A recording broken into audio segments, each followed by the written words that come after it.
100 kg है, लिख लिए।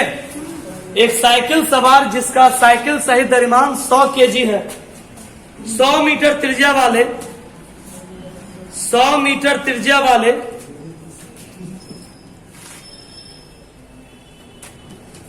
100 मीटर त्रिज्या वाले वृत्तीय मोड़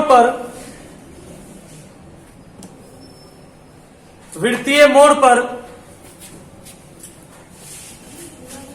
इसे 10 मीटर पर सेकेंड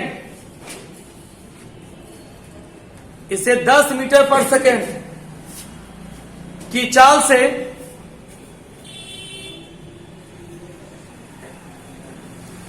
पार करना चाहता है।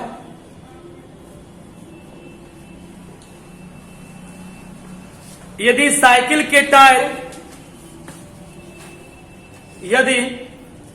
के टायर और सड़क के बीच घर्षण गुणांक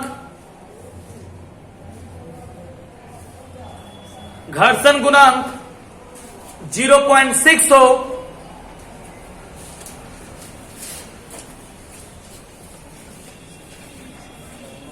तो क्या साइकिल सवार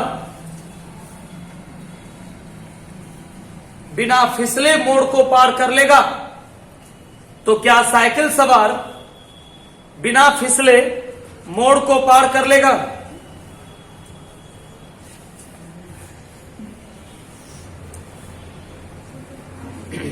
समझिए क्वेश्चन,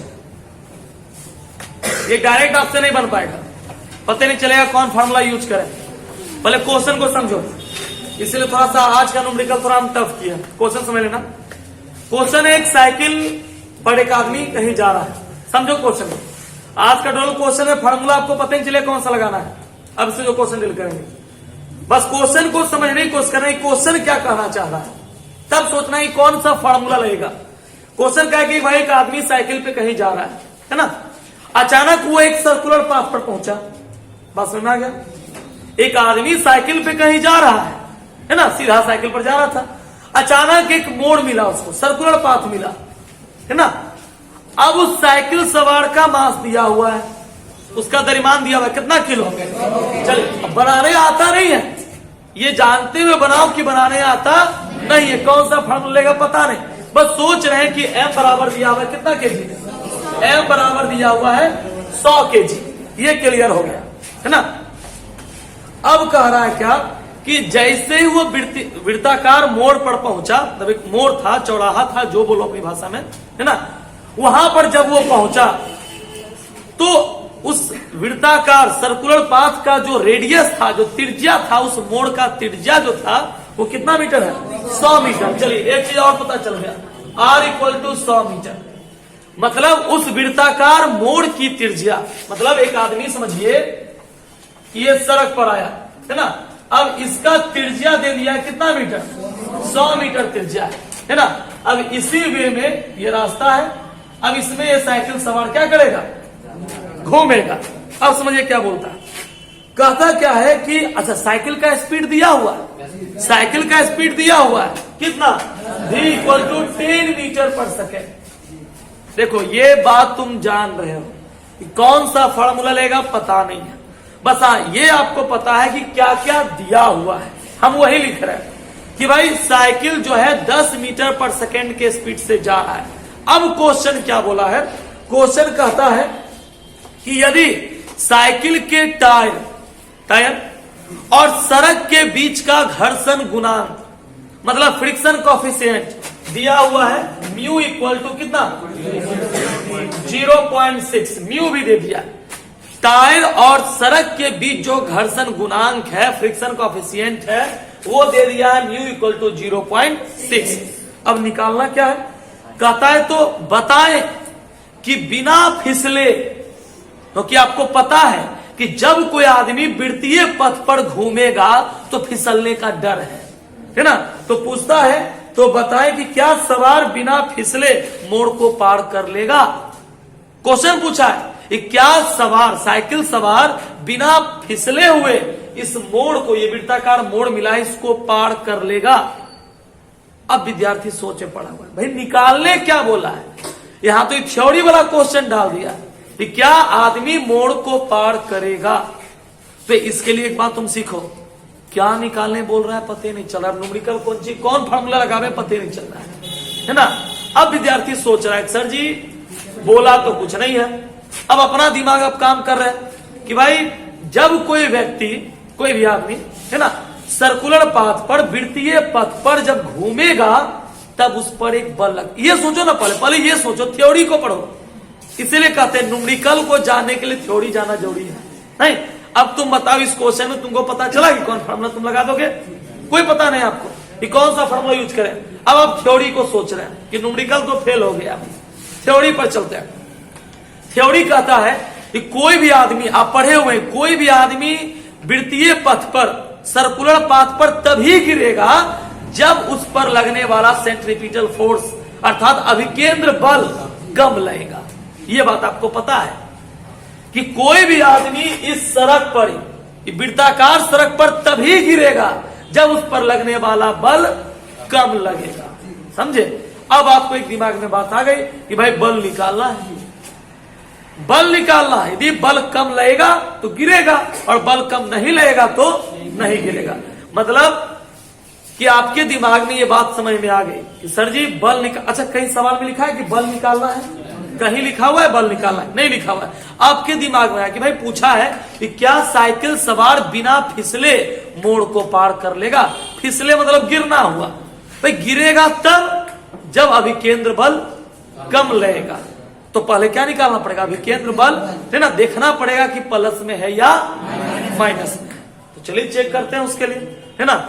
तो आप पहले ये मान को लिखे, देखिए पहले कौन सा फॉर्मूला लगाइएगा, पहले देख लीजिए कुछ चेंज भी करना है कि नहीं चेंज करना है ना। तो क्वेश्चन में दिया हुआ है साइकिल सवार की चाल दिया हुआ है कितना? 10 मीटर प्रति सेकेंड। तो सबसे पहले अभी केंद्र त्वरण निकाल लीजिए।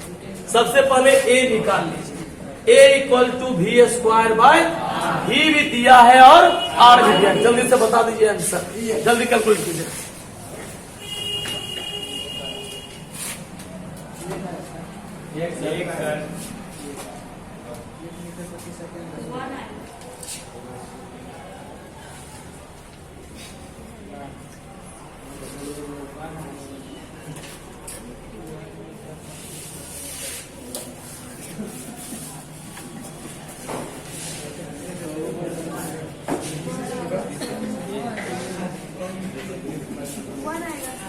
कितना आया?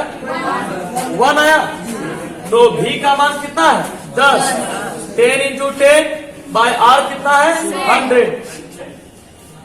आ गया कितना? 1 मीटर पर सेकेंड। a का मान आ गया। अब जो निकालना क्या है हुआ? f। क्या निकालना है? f। f का फार्मूला होता है ना। हाँ, f का फार्मूला होता है f equal to m v square by r। m दिया है ना, v दिया है ना। अच्छा वी स्क्वायर बाय r तो निकालिए कितना? 1। और जितना है उसको m से क्या कर देंगे? गुना कर देंगे। तो m कितना है? 100 और वी स्क्वायर बाय r का मान कितना निकाल देगा? 1। तो निकालो फटाक से, कैलकुलेट करो। चलिए ठीक है।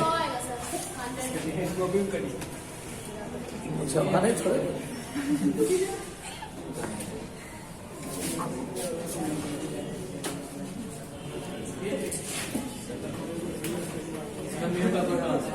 हाँ काम है, काम है।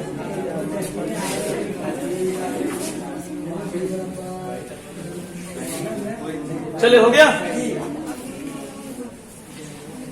अब देखो यार, सीखो यार, पहले समझो। एफ निकाल, अच्छा सुनो यार, समझो यार। एफ बराबर m v square by r, है ना। एम का मान कितना किलो है? 100 kg है। भी का मान 10 गुना 10 बटे आर का मान कितना है? जब मुझे कैलकुलेट कर दिए कि 10 गुना 10 कितना आ गया? 100 न्यूटन। अब समझना, पहली बात समझोगे तो कहोगे सर जी एक बात तो आप एफ निकाल लिए, समझना मेरी बात। ये न्यूमेरिकल उतना आसान है नहीं, बनाना आसान है, बस समझना उतना आसान नहीं है। 100 आप ले आए, क्या इस 100 से ये पता चला क्यों गिरेगा कि नहीं गिरेगा, ये बताओ। 100 आंसर आया ना, इतना लाने में कोई क्या हार्ड लगा? लेकिन हाँ, आपको तो पते नहीं चला कि 100 से वो गिरेगा या बचेगा, समझो। अच्छा, पहला चीज ये यही फार्मूला क्यों लगाए? यही फार्मूला क्यों लगाए? क्योंकि जब कोई वस्तु सर्कुलर पाथ पर वृत्तीय गति पर घूमता है तो उस पर कौन बल लगता है? अभिकेंद्र बल। लेकिन एक बात भूल गया, पूछो न क्या? और वही बात जहां याद आएगा आपका आंसर पता चल जाएगा। वो ये बात है दोस्तों कि जब भी कोई वस्तु, सोचना है, ये मैथ का क्लास नहीं कि फार्मूला मिल गया आंसर आ गया खत्म कहानी, नहीं। यहाँ थोड़ा सा सोचना पड़ेगा कि सर जी 100 से नहीं पता चल रहा है, अब क्या करेंगे हमारा आंसर पता चले कि गिरेगा या नहीं गिरेगा। हमको तो ये आंसर बताना है। 100 आ गया, अब तुम सोचो थोड़ा सा कि जब कोई वस्तु वृत्तीय पथ पर घूमता है, अब क्वेश्चन पूछा है फिसलने वाला, फिसलेगा कि नहीं फिसलेगा, मतलब कहीं ना कहीं घर्षण बल है ना। वृत्तीय पथ पर घूमेगा तो अभिकेंद्र बल नहीं, अब फिसलने वाला बात कर दिया घर्षण बल, तब ना पता चलेगा कि यदि घर्षण बल का मान ज्यादा होगा, घर्षण बल ज्यादा लेगा तो नहीं फिसलेगा, और घर्षण कम हो गया फिसल, मतलब एक आंसर 100 से ज्यादा आएगा तो समझिए नहीं फिसलेगा, और आंसर 100 से कम आएगा फिसल जाए, समझे? हम क्या बोले समझना है आपको बात?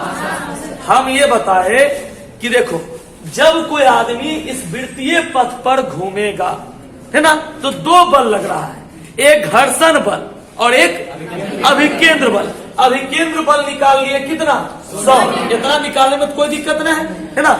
अब निकालेंगे कौन बल? घर्षण बल। क्यों निकालेंगे? ताकि पता चलेगा कि घर्षण बल ज्यादा है। जैसे आप चल रहे हैं और घर्षण फ्रिक्शन ज्यादा हो गया तो स्लिप कर जाएगा, और फ्रिक्शन ज्यादा नहीं हुआ तो इसका तो स्लिप नहीं करेगा। अब देखिए निकालते हैं फ्रिक्शन फोर्स। देखिए फ्रिक्शन फोर्स का फॉर्मूला आपको पता है क्या होता है? F equal to mu m. देखिए होता है F equal to mu r, पढ़े हो? F equal to mu r पढ़े हुए हो, है ना, घर्षण क्षेत्र में।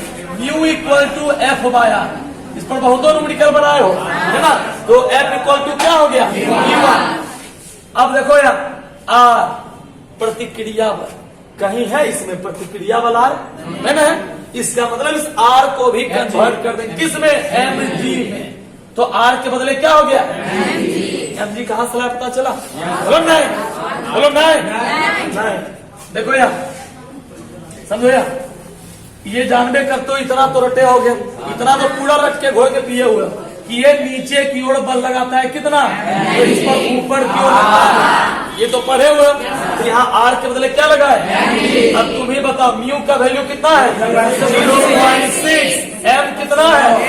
100। जी का मान 10 हटा 10, कट गया 100 गुना 6, 600 न्यूटन। अब बताओ, अभिकेंद्र बल है 100 और फ्रिक्शन फोर्स है, घर्षण बल कितना है? घर्षण बल ज्यादा है, और घर्षण ज्यादा है इसका मतलब फिसलेगा नहीं। तो यही क्वेश्चन पूछा था कि साइकिल सवार फिसलेगा या नहीं, तो आंसर मिलता है नहीं। क्यों? क्योंकि 600 ग्रेटर देन 100। तब इसको उतार लीजिए।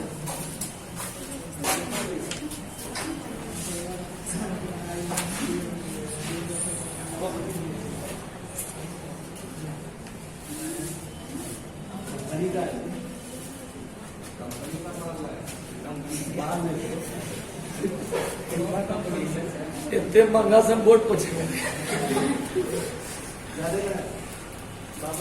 के पास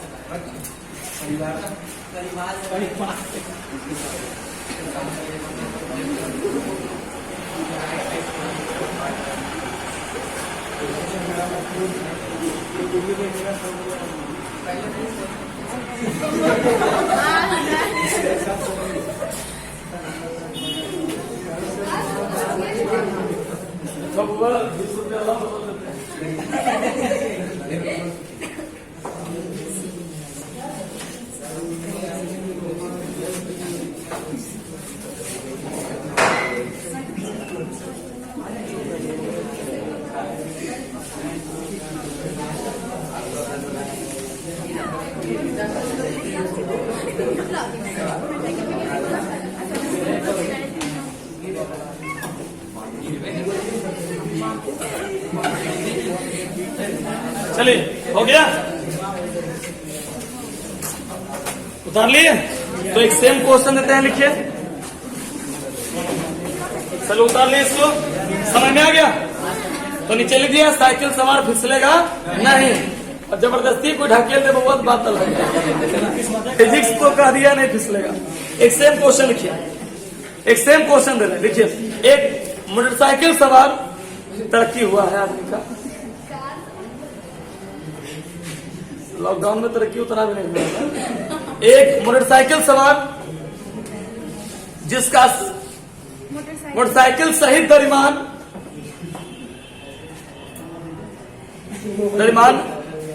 800 केजी है, 800 केजी है।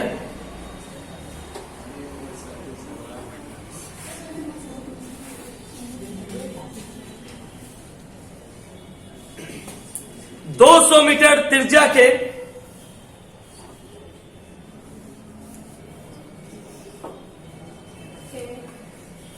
एक वृत्तीय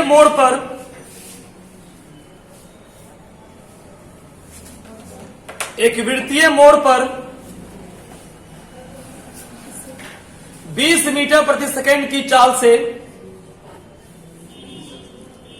20 मीटर प्रति सेकंड की चाल से पार करना चाहता है।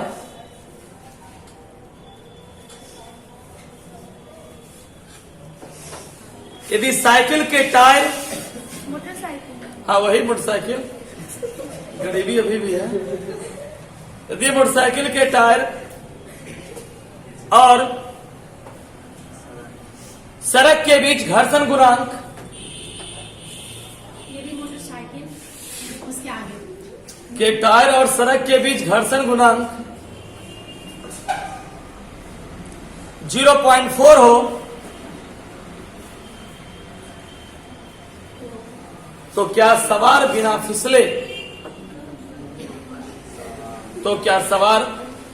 बिना फिसले पार कर सकता है? नहीं करेगा। चलिए,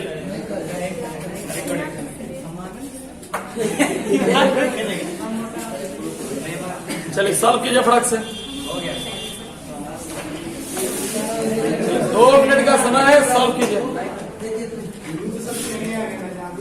दोनों सेम आ गया, तब तो लगता है कि मतलब आधा है। आधा गिरा फिसलते हुए निकले। दोनों सेम आंसर आया, नहीं दोनों सेम आंसर आएगा, नहीं सर गिर जाएगा।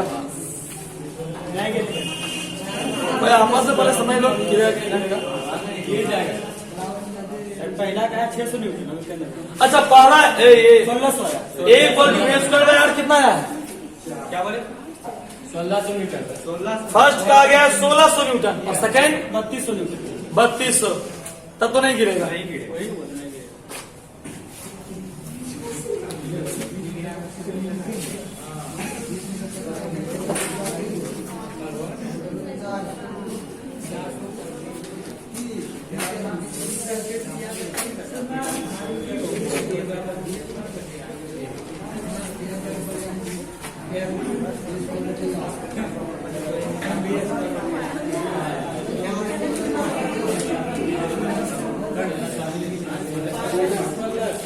चलिए पहला कितना आंसर है आप लोग का? 1600 न्यूटन, मतलब A = v²/r से। चलिए उसका 2 आ रहा है। चलिए कुछ तो इस जीवन में आ रहा है आप लोग का। तो A = v²/r, भी कितना है? 20 मीटर पर सेकेंड है, तो 20 × 20, आर कितना है? 200। तो 2 0 कट गया, 4/2, A2 आ रहा है।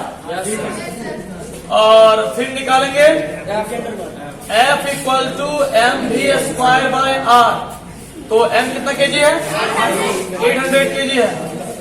और वी स्क्वायर बाय आर, देखो वी स्क्वायर बाय आर का वैल्यू आप निकाल चुके हो, कितना है 2 है, 8 इंटू 2 1600, 1600 न्यूटन।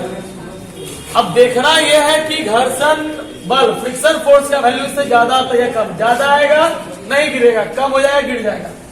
तो friction force F equal to mu m g, तो म्यू का वैल्यू कितना है 0.4, एम हो गया 800, जी 10। चलिए नहीं गिरेगा, फ्रिक्शन ज्यादा है, फ्रिक्शन ज्यादा है, नहीं गिरेगा।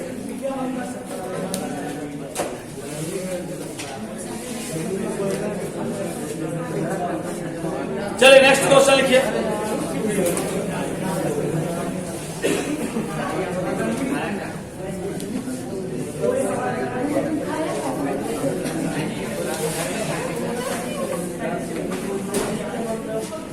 नेक्स्ट क्वेश्चन लिखिए। 2000 केजी, 2000 केजी भार वाली बाहर वाली नहीं, भार वाली कार को 2000 केजी भार वाली कार को एक ऐसे ढलान मोड़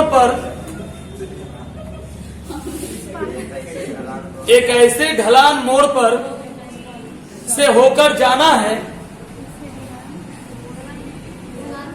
ढलान मोड़ पर से होकर जाना है,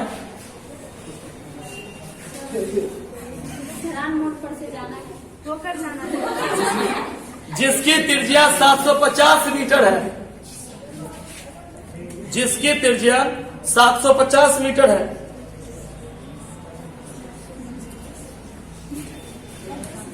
तथा उस ढाल का कोण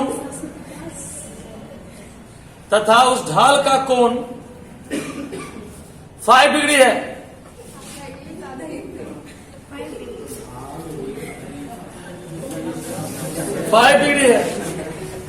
कार के पहिए 5 डिग्री है, लिखिए कार के पहिए और सड़क के बीच घर्षण गुणांक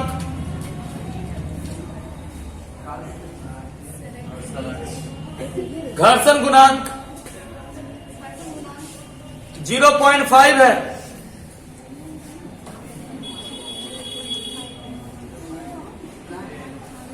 तो 0.5 है, तो कार बिना फिसले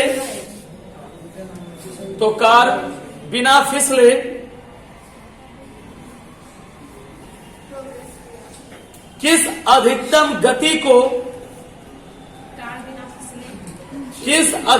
गति से मोड़ को पार कर सकता है, किस अधिकतम गति से मोड़ को पार कर सकता है।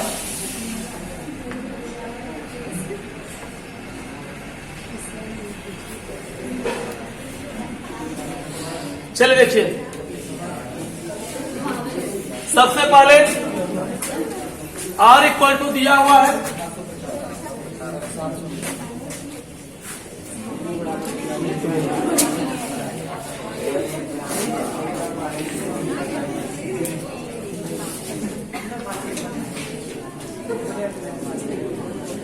देखिए R इक्वल टू दिया हुआ है 750 मीटर, कोण दिया हुआ है, थीटा इक्वल टू दिया हुआ है 5 डिग्री, और क्या दिया हुआ, एफ दिया हुआ है 2000 और म्यू दिया हुआ है 0.5।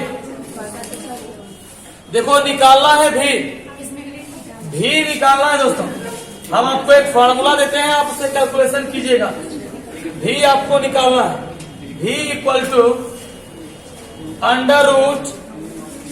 √RG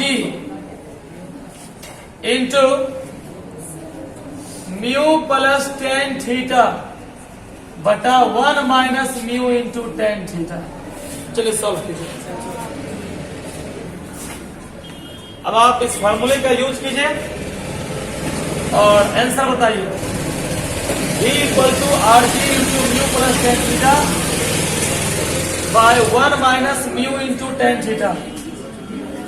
10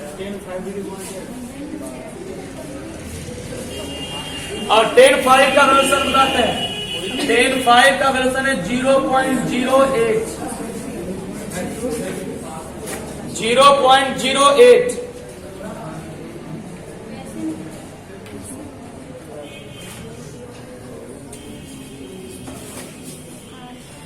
टेन 5 का वैल्यूशन पुट कीजिए 0.08, उससे होता है 0.0875। इतना लंबा मत जाइए, इतना ही रहने दीजिए 0.08। अब आप यूज कीजिए।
चलिए किनका आ रहा है देखिए आप लोग। V equal to under root r, r का वैल्यूशन है 750, G का वैल्यूशन है 10, म्यू, म्यू का वैल्यूशन है 0.5 plus 10 degree by 1 minus 0.5 into 10 तो V equal to under root, इसको आप मल्टीप्लाई कीजिए 7500 0.5 10 का वैल्यूशन आपको बता दिया गया है 0.08 by 1 minus 0.5 into 0.08। V equal to 7500 0.5 में 0.508 हुई है 0.58 बाय 1 माइनस 0.5 में 0.08 मल्टीप्लाई कीजिए 0.040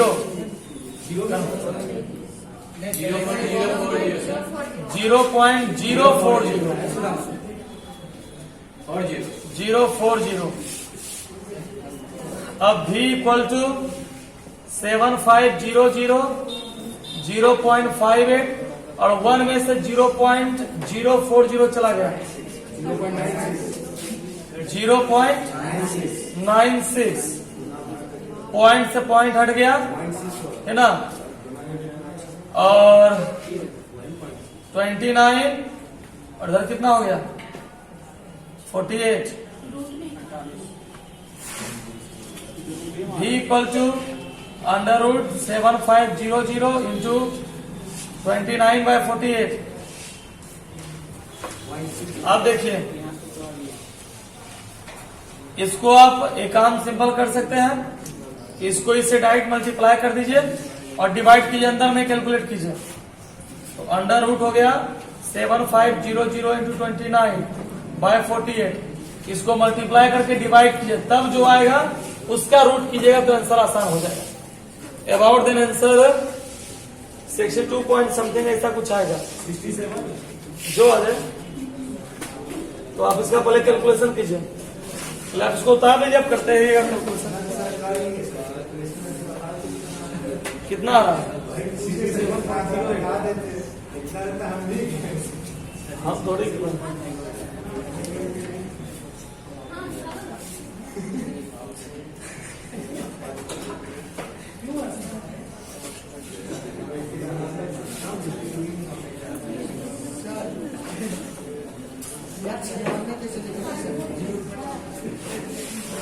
वन माइनस 0.040 माइनस 0.060 पता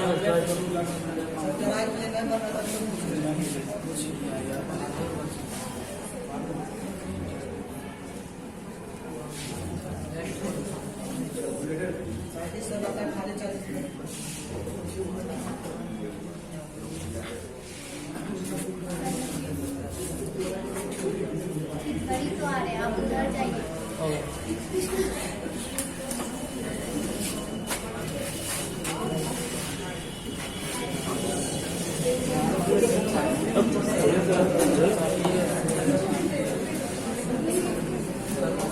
चलिए एक नेक्स्ट क्वेश्चन लिखिए, कैलकुलेट कीजिए, अपना आंसर ले आइए खुद। लिखिए हाइड्रोजन के परमाणु में गुना भाग भी हम इस करवाओगे तब तो फिर दिक्कत न होता। हाइड्रोजन के परमाणु में इलेक्ट्रॉन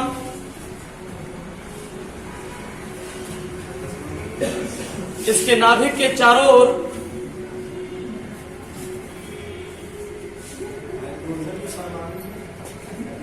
एटम ऑफ हाइड्रोजन, परमाणु में इलेक्ट्रॉन इसके नाभिक के चारों ओर 0.5 एंगस्ट्रम 0.5 एंगस्ट्रम ए लिख के ऊपर पावर पॉइंट त्रिज्या के 0.5 एंगस्ट्रम त्रिज्या के वृत्ताकार पथ पर घूम रहा है, वृत्ताकार पथ पर घूम रहा है।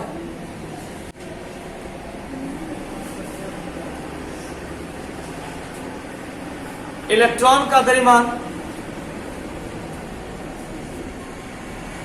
इलेक्ट्रॉन का द्रव्यमान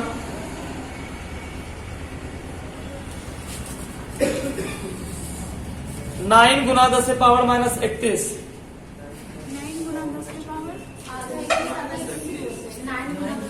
माइनस 31 केजी है। विद्यार्थी मिक्स में 31 केजी है तथा उस पर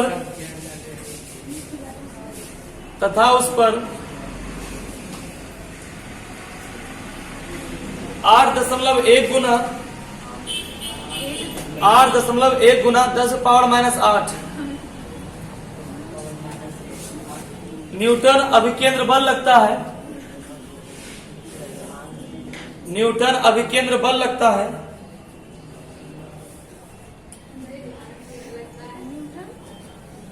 अभिकेंद्र बल लगता है तो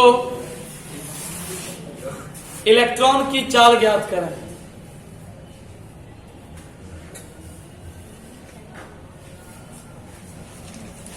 लगा formula F = mv²/r, F = mv²/r। यहां से भी निकालो 10 पर माइनस 8।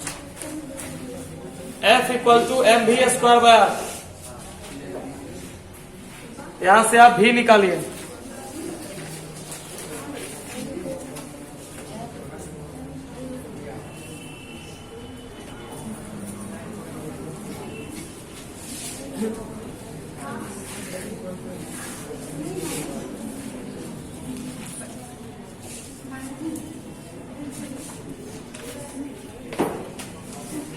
हेलो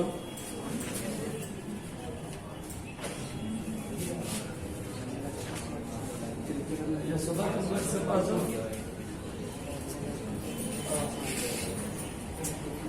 हमको भी कराना पड़ेगा तो आप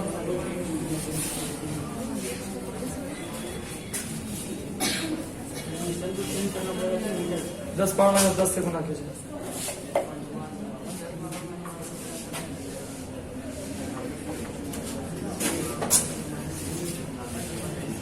कितना आ रहा है बच्चों?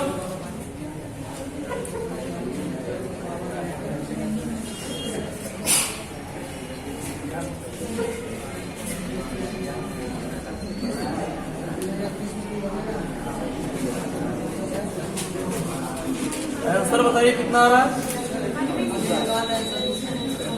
थोड़ा रूट का कैलकुलेशन है। F equal to m v square by कितना? अब क्या निकल रहा है? 45 चलिए 45 गुणस पर माइनस 11 एक बच्चे का आंसर आ रहा है। F equal to m v square by r. अब देखो यहाँ से भी निकालना है तो सबसे पहले क्रॉस गुना कर दो। एफ आर बराबर एम वी, ये m गुना में है, इधर कर दो, क्या हो गया? तो वी स्क्वायर बराबर एफ आर बटा कितना? वी स्क्वायर को उधर कर दिए, क्या हो गया? अंडर रूट एफ आर बटा। ठीक, तो इस फार्मूला से किसका मान निकाल लिए? V square. अब सबका मान रखो। एफ कितना दिया हुआ है? एफ दिया हुआ है 8.1 माइनस आर। आर कितना दिया हुआ है? 0.5 बाय एम कितना है? 9 गुने 10 माइनस 31। 9 गुना 10 पावर माइनस। अब सीखोगे बाबू कैलकुलेशन। यहाँ सबसे पहले ये फॉर्मूला लगाए और यहाँ से किसका मान निकालना है? v का। r को f से गुना किए, एफ आर बराबर एम वी स्क्वायर। ये m था गुना में, इधर कर दिए भागा में आ गया, स्क्वायर को इधर कर गए रूट में आ गया। यहाँ तक कोई दिक्कत नहीं है। अब मैंने इसका कैलकुलेशन ध्यान से देखिएगा, सीख जाओ कैलकुलेशन। दशमलव हटा दो, नीचे क्या आ गया? 10। यहाँ भी दशमलव हटा दो, नीचे क्या आ गया? 10। सीखना बस कैलकुलेशन। 9 से 81 कट गया, कितनी बार में? 9 बार में। अच्छा यहाँ देखो, 9 यहाँ 9 बच गया, 9 बचे डायरेक्ट 45 लिखते हैं, 45। अब देखिए 10 पावर माइनस 8 है ऊपर में, नीचे देखो -3 में 2 जीरो जोड़ दिए, बोलो ना। -3 में 2 जीरो जोड़ दिए, कितना हो गया? -1 हो गया। नीचे -1, ऊपर चला गया तो अच्छा ये 31 में है, तो 31 में है, ये 31 है तो -31 में 2 जीरो जोड़ दिए, -29। नीचे -29, ऊपर चला गया +29। 45 गुना 29 में 8 चला गया 21। 10 पावर कितना? -21 प्लस माइनस ऊपर गया +21। अब इसका रूट तोड़ दो तो 45 गुना 10 पावर 21। अच्छा एक काम कर सकते हो, देखो यहाँ कैसे 45 है ना, -29 ऊपर गया +29, 29 में 8 चला गया 21। अब यहाँ 21 है, एक छोटा काम कर सकते हो, एक जीरो इसमें डाल दो। 21 में एक जीरो इसमें डाल दो, कितना हो गया? 450। 21 में एक जीरो ये ले लिया, कितना हो गया? 10 पावर 20। 450 का वर्गमूल निकाल दो, है ना, तो कितना आता है?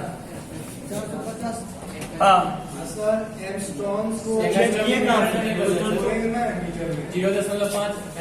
अच्छा एंगस्ट्रम दिया हुआ है ना, एक सेकंड। अरे 0.5 एंगस्ट्रम में है, बोला ने खाली बोलता है 0.5 एंगस्ट्रम है। कोई भी कहते 10 पावर -10 इसमें जोड़ दीजिए, यहाँ भी -10 जोड़ दीजिए, यहाँ भी -10 जोड़ दीजिए। एंगस्ट्रम देखो, एंगस्ट्रम का मान होता है 10 पावर -10, तो हो गया +21 में 10 चला गया, कितना? 21 में 10 गया 11। अब 11 हो गया, तब एक लाइन और बढ़ा दीजिए, तो जीरो चेक कर दिए इसमें। 450 गुना 10 पावर कितना? 10। तो फिर वही बात हो गई, 450 का वर्गमूल बताओ। 21 से कितना हो? 441, तो 21.2 दो तीन समथिंग आता है और 10 से पावर 10 का वर्गमूल होता है आधा कर दो कितना 5 निकाल लो 21 पॉइंट कितना था हाँ तो वही हुआ 21.2 और 10 का आधा कर दिए 5 हो गए उतारिए